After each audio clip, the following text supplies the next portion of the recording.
Hello అండి. Evening స్నాక్స్గా అయితే ఇంకా బోల్ పేలాలు మక్కటుకులు అయితే పోపుకు వేసానండి. ఇంకా రుచి అయితే చాలా అమోఘంగా ఉన్నాయండి.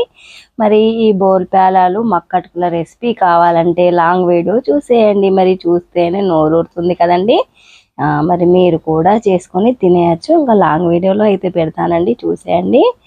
ఇంకా కందగడ్డ అయితే తెచ్చానండి మొన్న సంతలో. ఇంకా ఉడికించుకొని అయితే తింటున్నాము.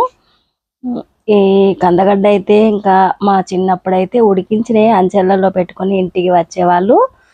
ఇంకా సిటీస్లో అయితే బియ్యం ఇచ్చి తీసుకునే వాళ్ళం, కానీ పల్లెటూర్లలో అయితే ఇంకా మా వారైతే చెప్తున్నారు వడ్లు ఏది కొనాలన్నా అదేనటండి. పుల్లైసు ఐస్ క్రేటు అని అంటారండి. ఐస్ క్రేట్ అంటే పుల్లైసు అని అంటారు. ఇంకా అది కూడా వడ్లకే తీసుకునే వాళ్ళటండి. ప్రతిదీ ఇంటి ముందుకు అమ్మడానికి వచ్చింది ఏదైనా వడ్లు ఇచ్చే తీసుకొని తినేవాళ్ళండి. ఇంకా అప్పట్లో డబ్బులు ఉండేవి, డబ్బుల చెలమని ఉండేది కాదండి. ఏదైనా మనం పండించిన దినుసులతోనే ఇచ్చి తీసుకునే వాళ్ళమండి.